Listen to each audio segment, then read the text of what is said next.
Let me ask you something. When was the last time you stopped mid-scroll to engage with a basic Happy Holidays graphic? Probably never, right? That's because the world is full of noise, and what stops someone's scroll isn't a generic Canva graphic, it's you.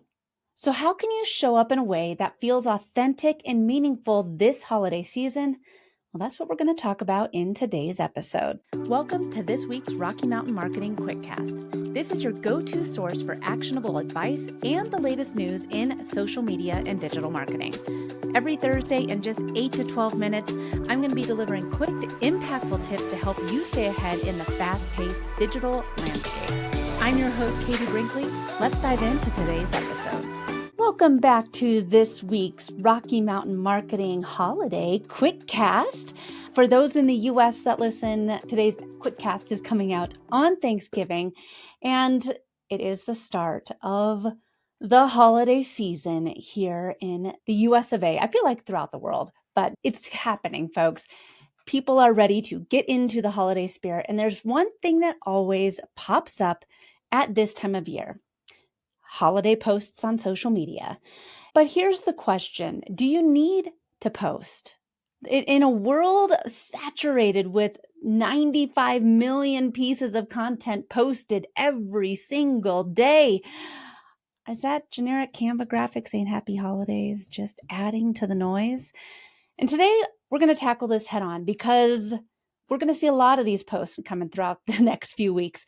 And I'll share my thoughts on why those generic posts might not be cutting it. And I'll give you some ideas on what you can do to make your holiday posts even better. Okay, first things first, should you even bother with holiday posts? And you might be saying, well, Katie, I wish that you would have put this episode out last week. I already did a Thanksgiving post. Thanks a lot. Well, we're doing it today. We still got lots of holidays coming up, folks. So should you bother with the holiday posts? And the answer is, it depends. If done right, the holiday content can help you connect with your audience on a personal level. It can show that you care about their celebrations and even boost engagement, since people tend to be more active on social media during the holidays. We're all sitting around, we're not as busy, we're spending time with family, watching TV, and scrolling on our phones. But, and this is a big but, if your holiday post is generic or if it feels forced, it's not going to resonate. In fact, it could just blend in with the noise and get completely ignored. So how do you make sure your holiday content hits the mark? That's what we're going to talk about next. So let's talk about what not to do. A simple Happy Holidays post with a stock graphic off of Canva might have worked 5 years ago, but today it is just not enough. People crave authenticity and creativity, especially on social media. So instead of posting something generic, think about how you can bring a personal or brand-specific twist to your holiday content. So for example, don't just say Happy Thanksgiving. Share a picture of your Thanksgiving table, or a picture of you in a Thanksgiving shirt, or pumpkins, or fall festive colors. Share a picture that's an actual picture of you or your business or your brand.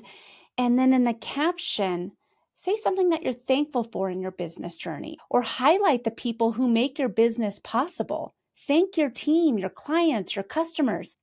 That personal touch is going to get people to stop scrolling. So now that you know to stop the generic Canva graphics, and I get it, keep shouting out Canva here. Canva is amazing. I use it all the time.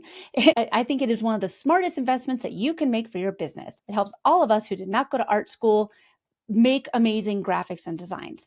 But here's the thing, it makes all of us be able to make amazing graphics and designs. And so if we're all using these same templated graphics, it's kind of boring.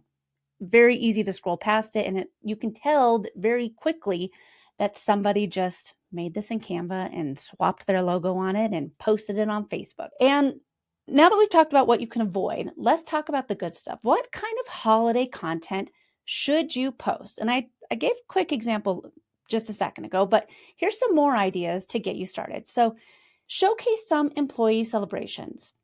Share behind the scenes moments of your team enjoying the holidays.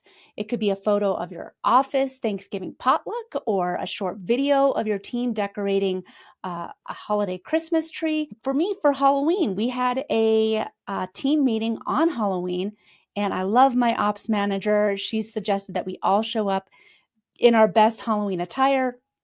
I missed the mark. I just made a funny background, but the rest of my team went all out and it was incredible. And I took a Zoom photo of everyone and I posted it on social media for Halloween. Instead of just saying happy Halloween, I shared the team photo of everyone going all out for Halloween. And this is the Halloween at Next Step Social.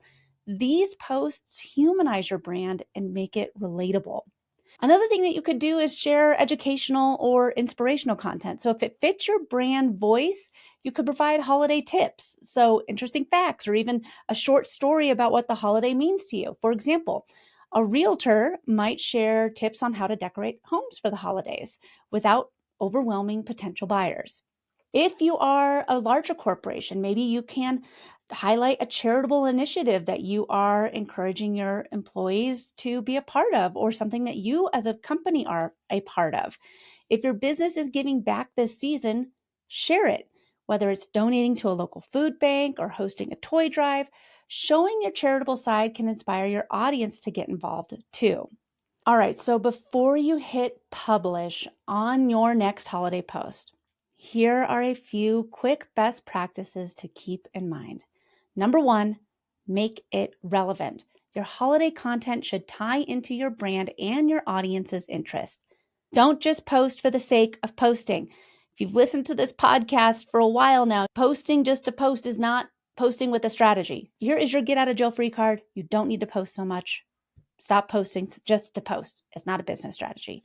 Don't post just for the sake of it. Make it relevant. That's number one. Number two, get the timing right.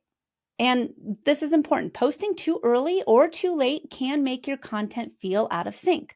So aim for 3 to 5 days before the holiday. If you're posting a post about decorating your home for the holidays and you post it the day before Christmas, well, that's a little bit out of sync. People are already decorating their home. Their homes are already decorated. So make sure that your timing is right for your posts. And then number three, be mindful of cultural sensitivities. Yes, I just want to say not everybody celebrates the same holidays. So keeping your message inclusive wherever possible is good practice, especially this year. Hanukkah starts on Christmas Day. So a happy holidays post is going to cover a large span of audience. So a happy holidays post will cover a lot of bases this year. And last but not least, number four, keep it simple. Holiday posts don't need to be overproduced. Sometimes the simplest ideas are the most effective when they come from the heart. So to wrap it up on this Thanksgiving Rocky Mountain Marketing Quickcast, holiday posts can be a powerful tool to connect with your audience, but only if they're thoughtful and authentic. The key here, folks, is to stop the scroll. Not by being louder, not just posting random stuff that nobody cares about, but by being more you. Share your story, your values, and your unique perspective this holiday season. So let me leave you with this. How will you make your holiday post stand out this year? Remember, it's not about adding to the noise. It's about cutting through it by showing up as yourself. Whether you're sharing a heartfelt reflection, celebrating with your team, or giving back to your community, let your personality shine through. That right there, folks, is what gets people to stop and engage and remember your brand. And here's my challenge to you this week. Think about what makes your brand unique and let that guide your holiday content. And if you're feeling stuck, don't worry. Send me a DM or tag me in your post. I'd love to see how you're making an impact this holiday season. Thanks so much for listening to this week's episode of Rocky Mountain Marketing. I hope you're leaving with valuable insights and the inspiration to lead your market. If you've enjoyed our time together and found today's podcast episode useful, I have a small favor to ask of you. Please hit that subscribe button to stay updated with the latest episodes. And if you know someone who could benefit from these episodes, maybe a fellow business leader or an aspiring entrepreneur, go ahead and share this episode with them. Let's spread the knowledge and grow together. Also, I'd love to hear from you and continue the conversation beyond the podcast. Visit me at katiebrinkley.com to connect, to find more resources, or just to share your journey. And be sure to pick up your copy of my new book, The Social Shift, at katiebrinkley.com/book. Thanks again for tuning in. I'm Katie Brinkley, and I can't wait to dive into more strategies and stories with you on the next episode of Rocky Mountain Marketing. Let's keep on taking your marketing to new heights.